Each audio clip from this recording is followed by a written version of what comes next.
Arratsaldeon eta ongi etorri bertan berri albistegira. Gaur apirilaren 25 da astelena, hauek dira Iruñerriak eta Nafarroak utzitako albiste nagusienak. Maiatzaren lehenerako LAB sindikatuak Nafarroan 8 mobilizazio egingo ditu, altxa egin dezagun posible, zaintza lanak enplegua ondasuna banatu leloarekin. Osasun departamentuak Nafarroko beste 33 herritara zabalduko du bizi larrialdiei aurre egiteko estrategia. Iruñan egin den gerren aurkako bizikleta martxan hainbat lagunek parte hartu dute. Nafarroko eta Espainiako gobernuak egoitza Iruñan izango duen eraikuntza industrializatzeko zentro nazional bat bultzatu dute. Nafarroak Tuterako Zaintzuri eta Alkatxofa Madrilgo 25 jatetxetara eraman ditu. Nafarroko liburutegi zerbitzuak 932 liburu eman dizkio Iruñeko espetxeari. Nafarroa berriz altxa ekimenak Amaiurraldi antolatu du ekainaren 8erako erabakitzaren aldeko aldarrikapena eta beste eguna. 6.571 herritarrek egin dute ibilbide nordikoa Iruñeko udalarekin. Iruñeko udalak biomaratoiarekin bat egingo du Nafarroko Unibertsitate Ospitaleko lorategietan ibilaldi botaniko bat eginez apirilaren 30 larunbatean. Aroztegiko proiektuaren kontrako erresistentziaren lehenbiziko urteurrena ospatzeko egun osoko egitaragua antolatu du Aroztak herri ekimenak maiatzaren 14an Lekarozen.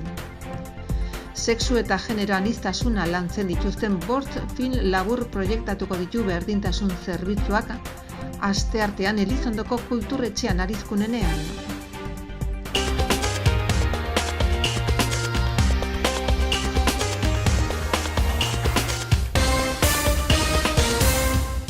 Zaintza lanak enplegua eta aberastasuna banatzeko aldarria aterako du LABek maiatzaren lehenean. Maiatzaren lehenerako LAB sindikatuak Nafarroan 8 mobilizazio egingo ditu, altxa egin dezagun posible, zaintza lanak enplegua ondasuna banatu leloarekin. Mobilizazioen inguruan espazio ludikoak prestatuko ditu, erreibindikazio eguna ere jai eguna bilaka dadin. Lan harremanen prekarizazio itxela ikusten ari garela. Horrekin batera ere aipatu behar da zerbitzu publikoak desegiten ari direla. Horregatik, LAB sindikatutik proposamen bat dugu, eta da maiatzaren lehenean aldarrikatuko dugun aldarrikapen nagusia. Banaketa hirukoitza. Guk esaten duguna da enplegua banatu behar dela, zaintza lanak banatu behar direla, baina horrekin batera ere Nafarroan sortzen den aberastasuna ere banatu egin behar dela. Herrialde osoan zehar mobilizazioak egingo ditugula, Azkoienen, Tuteran, Lizarran, Tafaian, Donesteben eta Altsasun. Eta horrekin batera Iruñan ere antolatuko dugu esparru sozial bat, txoko gorria deituko dena Jarauta kalean, aldarrikapenetatik harago ere momentua konpartitzeko eta kohesioa bilatzeko. Osasun departamentuak Nafarroako beste 33 herritara zabalduko du bizi larrialdiei aurre egiteko estrategia. Fase berri honekin 70 herritara iritsiko da, 2008tik larrialdi zentroetatik urrun zeuden 37 herritan ezarri baitzen. COVID y no COVID han estado conviviendo en nuestra agenda. Bizi larrialdiari arreta emateko Nafarroko estrategia 2020an aurkeztu zena foru erkidego osora zabalduko da. Larrialdi zentro batetik 15 eta 20 minutu arteko distantziara dauden herriak barne. Pandemian, larrialdietako zentro batetik 20 minutu baino gehiagora kokatuta zeuden 37 herritara iritsi zen. Eta datorren urtearen herrialderako larrialdietako zentro batetik 15 eta 20 minutu kokatuta dauden beste 33 udalerritara iritsiko da. Horrela guztira 70 udalerritara zabalduko da estrategia. Osasun sailaren ekimena den estrategia barne hartzen ditu ospital eremuko denbora mendeko koden arduradunek diseinatutako prestakuntza ekintzak eta honako hauei zuzenduta daude. Ospitalez kanpoko larrialdietako zerbitzuei, etengabeko arretako puntuak dituzten osasun zentroei, larrialdietan esku hartzen duten profesional ez sanitarioei, hau da, suhiltzaileen eta segurtasun langileen kidegoa, irakasleak eta bar, eta herritarrei oro har. Denbora mendeko larrialdiak bizi arriskututenak dira eta hoien pronostikoan eragin erabakigarria dute erreakzio denborak eta pertsonen bizitza salbatzeko hartzen diren neurrien eraginkortasunak. Santos Indurain Osasun Kontseilariak Juan Carlos Castillo Nafarroko Udal eta Kontseiluen Federazioko presidentearekin eta Kiko Betelu Nafarroko larrialdietako zuzendari orde eta bizi larrialdietako arretako teknikoarekin batera foru komunitateko premiazko arretaren datuak aurkeztu dituzte prentsaurrekoan. Como ya lo era antes de la pandemia, como se ha intensificado en estos duros trances. Iruñean egin den gerren aurkako bizikleta martxan hainbat lagunek parte hartu dute. Iruñako erdialetik egin dute Rusia eta Ukrainiaren arteko gerraren aurkako bizikleta martxa. Antimilitaristeko OTANen kontrako oihua bota dituzte bertan eta militarismoa gaitzetsi dute. Armagintza industria gerra honetan dituen interesak salatzeaz gain, errefuxiatuei eta desertorei harrera berdina ematea eskatu dute. Herriari onura egiten ez diona, eta hori salatu nahi dugu, beste batzuen interesak hemen daudela jokuan, industria armamentistikoa, finantzak eta ejertzitoen kontuak direla hauek, eta ez gaude batera ados.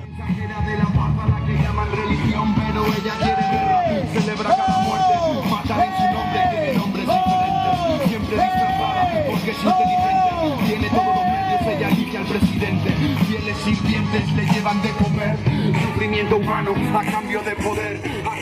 Gernikako adibidea iruditzen zaigu ezin hobea. Gernikan bombardatu zelako herri bat eta jende pila bat hil zelako bombardaketa horren inguruan, eta bombardaketa hori egin zen hain zuzen ere probak egiteko eta bombardaketa bat egiteko airetik, ez? Hori da armagintzaren logika. Bere armak probatzeagatik kapaza da herriaren hainbat biztanle, hainbat hiritar hiltzeko. Orduan gaur egun berdina pentsatzen dugu, armak bidaltzea da nolabait basoari egurra eramatea bezala. ¡Ay, no! ¡Guerra no! ¡Guerra no! ¡Guerra no! Nafarroako eta Espainiako gobernuek egoitza Iruñean izango duen eraikuntza industrializatzeko zentro nazional bat bultzatu dute. Nafarroko eta Espainiako gobernuek eraikuntzari eta arkitekturari aplikatutako industrializazio eta robotikako zentro nazionala eratzeko hitzarmena sinatu dute. Zentroak Iruñean izango du egoitza eta Espainian eta Europan martxan dauden estrategi laguntzeko erreferente izatea du helburu. Eraikuntzan metodologia berritzaile berri bat ikertu prestatu eta zabalduz. Horrela jasotzen da bi administrazioen arteko jardueraren protokolo orokorrean. Hain zuzen ere, sinatu duten Nafarroko Jauregiko Areto Berdean, foru komunitateko lehendakaria Maria Txibitek eta garraio mugikortasun eta hiri agendako ministroa den Raquel Sánchezek. Sineketa ondoren egin duten agerraldian, Txibite lehendakariak eskertu egin du bi gobernu talden arteko lana eta Nafarroko Unibertsitate Publikoaren inguruan kokatuko den zentroarekin Nafarroak duen konpromisoa azpimarratu du. Lehendakariak nabarmendu du foru komunitateak ekosistema proposa duela zentro hori hartzeko exekutiboak eta Nafarroan proiektu interesgarriak jorratzen dituzten enpresa askok duten esperientziangatik. Bertzalde garraio mugikortasun eta hiri agendako ministroa den Raquel Sánchezek adierazi du Espainiak era horretako zentro bat behar duela ikerketa aplikatuan eta garapen teknologikoan erreferentzia eraikuntzaren, industrializazioan eta haren deskarbonizazioan. Hots gure herrialdeko eraikuntza prozesu guztietan aldaketa bultzatuko duen zentroa. Sektore eraginkorragoa eta iraunkorragoa izan dadin. Zentro Nazional Berriak orientazio berritzaile hori finkatu nahi du eraikuntzan, ikerketaren, prestakuntzaren eta metodologia berri horren edapenaren bidez. Zentroa laguntza referentea izango da Espainian abian diren estrategietarako bertzea hiri agenda edo birgaitze energetikoa, naiz Europar Batasuna bultzaturiko programa eta estrategietarako. Nafarroako Tuterako Zainzuri eta Alkatxofa Madrilgo 25 jatetxetara eraman ditu. Gomez kontseilariak Estrella Michelin duten 8 sukaldarirekin batera, Baratze Nafarroan nabarmendu du barazki horiek sustatzeko ibilbide gastronomiko baten hasieran. Nafarroko zainzuriaren eta tuterako alkatxofaren ibilbidea ostegunean hasi zen ospakizun gastronomiko batekin Reino Gourmeten eskutik Madrilen hiriko 25 jatetxetan Nafarroko baratzeko bi produktu ospetsu dastatzeko hilabete falta denean. Madrilgo Florida Parkeko El Pabellón jatetxean egin zen ospakizun gastronomiko bat, bertan 8 sukaldari elkartu ziren barazkiak eta barazkiak tratatzen maisuak zirelako, eta guztira 11 Michelin izar zeuden. Joana Artieda Nafarraz gain, goi mailako gozogintza eraman baitzuen ekitaldira. Itziar Gomez Landagarapeneko eta Ingurumeneko konseilariak Nafarroko baratzea balioetsi zuen, bertako produktuaren sustapenaren garrantzia azpimarratuz. Eta aktiboki lan egiten dugu tokiko produktuaren sustapenean eta bereziki Nafarroko kalitatea duten gure marka ziurtatuetan, Reino Gourmet zigiloaren pean esan zuen. Zigilo horrek gure nekazarien lan ona identifikatzen du, gure herriak bizirik mantentzen ditu, eta tokiko ekonomia konsumo arduratsu eta jasangarri batetik suspertzen du, esan zuen konseilariak. Sailburuak halaber, sasoiko barazkiekin bakarrik sortutako menua egin zuten sukaldarien lana nabarmendu zuen. Jatorri izendapen ardoekin lagunduta, sukaldari ospetsu hoien eskutik aurkeztea baino modu hoberik ez dago gure produktuak adierazpen gorenera igotzeko. Nafarroak bere produktuen potentzia ez ezik goi mailako sukaldaritzarena ere erakutsi du Madrilen sukaldari hauen eskutik. El Pabellón de Floridara joan ziren David Yarnoz del Molino de Urdanizekoa, Pilar Iduate, Restaurante Europa, Koldo Rodero eta Restaurante Rodero, Leandro Gil, La Bibliotekakoa eta Joana Artieda sukaldari nafarrak. Gau berezi batean onena emateko prez. Hoiez gain Iban Cerdeño jatetxeko Iban Cerdeño, Destajeko Diego Guerrero, Rodrigo de la Calle jatetxeko Rodrigo de la Calle, eta El Invernadero eta Sergio Manzano jatetxekoak. Nafarroako liburutegi zerbitzuak 932 liburu eman dizkio Iruñeko espetxeari. Horrela, bi erakundeek aurtengo otsailean sinatutako hitzarmeneko konpromisoetako bat betetzen da. Es un convenio, como digo, que se materializa hoy, pero que viene... Rebeka Esnaola Nafarroko Gobernuko Kultura eta Kirol Kontseilaria eta Eduardo Santos Migrazio Politiketako eta Justiziako Kontseilaria Iruñeko espetxean izan dira. Enrique Soto zuzendariarekin batera liburutegi zerbitzuak 932 liburu emateko ekitaldian. Iruñeko espetxeak eta Kultura eta Kirol Departamentoak aurtengo otsailaren 11an sinatutako hitzarmenaren barruan sartzen da ale hoien transmisio. Horrela, bi erakunden artean hartutako konpromiso betetzen dira. Eta espetxea liburu eta aldizkari berrien bilduma batez hornitzen da. Liburu eta aldizkari horiek pixkanaka eta antzematen diren beharren arabera handituko dira.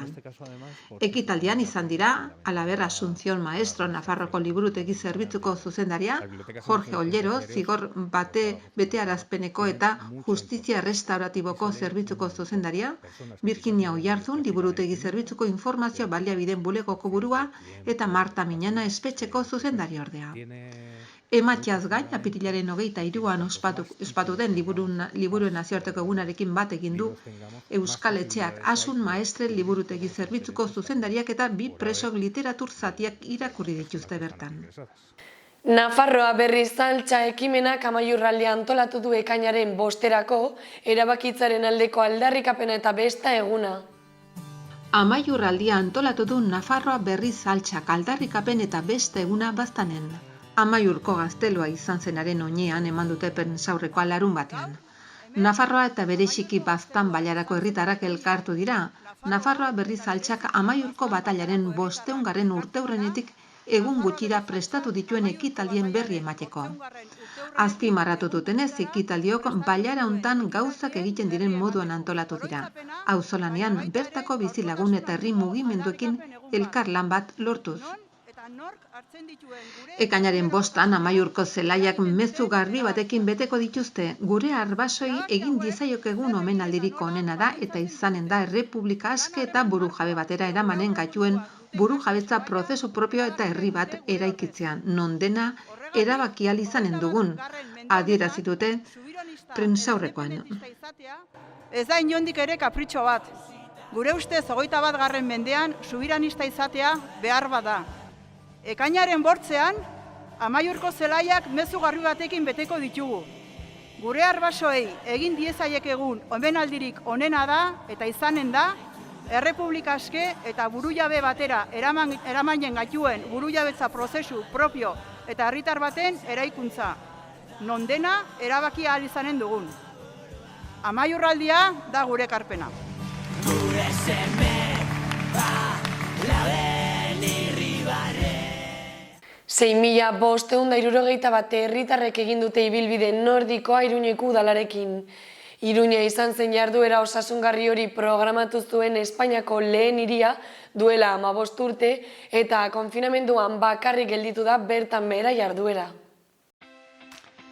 2008an Iruña izan zen lehen hiria Espainian ibilketa nordikoa egite ariketa fisiko osasuntsu gisa bultzatzen udalaren osasun sustapeneko programa hori hasi zenetik.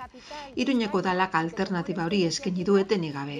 Salbuespen bakarrarekin 2020ko martxoan programa nahita ez bertan behera geratu zen koronavirusa zela eta alarma egoera deklaratzearen ondoriozko mugikortasun murrizketengatik. Guztira eta apirilaren 30ko saioa barne hartuta, dagoeneko leku guztiak bedeta 15 urtean 276 egun izan dira eta batez besteko 27 persona talde bakoitzeko. Une hauetan badaude leku libreak maiatzeko eta ekaineko udaberriko ibilketa nordikoetarako. Ibilketak beti programatzen dira aire zabalean ariketa fisiko egiteko ezaugarri klimatologiko egokiak aurreikusten diren hilabetetan. Udaberrian eta udazkenean oro har. Gainera Iruñeko ingurumen gizarte eta hirigintza ezaugarriek izugarri erraisten dute ariketa mota hori egitea. Oinarri duena ibiltzea erabiltzearen altuerara egokitutako eta ibilera bultzatzea erraisten duten 2 makilen laguntzarekin. Ariketa gisa, ibilketa nordikoak ohiko ibilketa baino onura gehiago ekartzen dizkio osasunari, izan ere bihotz biriketako errendimentua handitzen du, eta sortzen duen nekez sensazio txikia da. Jende mota ororendako egokia den arren, adinekoi bereziki zuzenduta dago. Zartze aktiboa erraisten baitu, hori dela eta udal eskaintzak hainbat egoeratarako paseoak izaten ditu. Hastapenetik hasi eta jarduera fisiko biziraino. Iaz 728 herritarrek parte hartu zuten eskaini ziren 56 saioetan talde mugatuetan eta 13 laguneko izan zen batez bestekoa saio bakoitzeko. Talde horietan eskaintzen ziren lekuen 100% funtzionatzen jarraitu zuen, baina osasun segurtasuneko arauek mugatuta. Baina joera argia da, 2008an 255 herritarrek parte hartzen zuten, eta 2018an eta 2019an aldiz urtero 1000 persona baino gehiagok ematen zuten izena jarduera horretan. Izan ere, 2019an ibilketa nordikoa eta ariketak uztartzen saiatu ziren. Udalak hiriko ia auzo guztietan instalatutako aire zabaleko gimnasia zirkuituetan. Ariketa fisikoko taldeak beti begiralez lagunduta doaz, zeinek saio bakoitzaren hasieran jarduerari buruzko oinarrizko ezagutzak eman eta ibilketaren aurretiko beroketak eta ondorengo luzapen ariketak egiten laguntzen baitute. Iruñeko udalak biomaratoiarekin bat egingo du Nafarroako Unibertsitate Ospitaleko lorategian ibilaldi botaniko bat eginez apirilaren 30ean larunbatean. Gaur ireki da izen ematea 010 telefonoan, agenda 21eko udal teknikari batek gidatuko duen doako ibilbiderako. Biomaratoia City Natur Kaliforniako Zientzien Akademiak eta San Franciscoko Natur Zientzien Museoak sortutako proiektu bada non 40 herrialde ezberdinetako 400 hiri inguruk parte hartzen duten hiri biodibertsitatea registratzeko.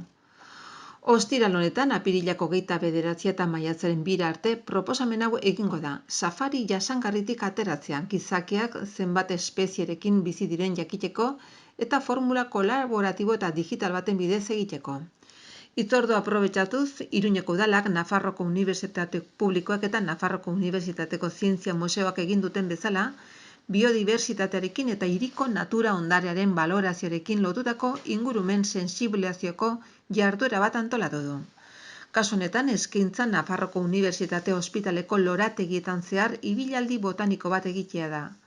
Marina Jimenezen eskutik, bizita apirilaren 30ean izango da larunbatean 4:00. Aurreikusitako gehienez 25 laguneko taldea eta gutxi gorabehera 2 orduko ibilbidea da mota guztietako ikusleentzat egokia. Julio Altadil plazatik abiatuko dena. Ibilbidean azalduko da nola identifikatu espeziak eta parte hartzailei espeziak zehazteko gida txiki bat emango zaie. Hostoak, azikulak, orri lobulatuak, horzdunak edo arantzadunak. Enborrak eta fruituak, baiak, pinaburuak, konoak eta bar. Behatuta bereizten eta identifikatzen ikasiko da. Aroztegiko proiektuaren kontrako erresistentziaren lehenbiziko urteurrena ospatzeko, egun osoko egitaragua antolatu du Aroztak herri ekimenak maiatzaren 14ean Lekarozen. Aroztegiko proiektuaren kontrako erresistentziaren lehendabiziko urteurrena ospatzeko egun osoko egitaragoa antolatu du Arozta herri ekimenak maiatzaren 14ean Lekarozen. Goizean fanfarria izanen da herrian. 11etan ipuin kontalaria eta mural margoketa ere eginen dute. Ordu biterritan zikiro jate eginen dute menu barazki jalearen aukerarekin eta berso saio ere izanen da. 6etan kale jira izanen da herriti barna, Kinbombo Brass bandaren eskutik eta egunari bukaera emateko kontzertuak izanen dira gaueko 10etatik aintzinera. Zikiro jaterako txartelak salgai daude maiatzaren 8 bitarte Lekarozko 3 iturri ostatuan, Elizondoko Intza eta Txokoto ostatutan Arizkungo Odola etxean eta Erratzuko Zubi puntan.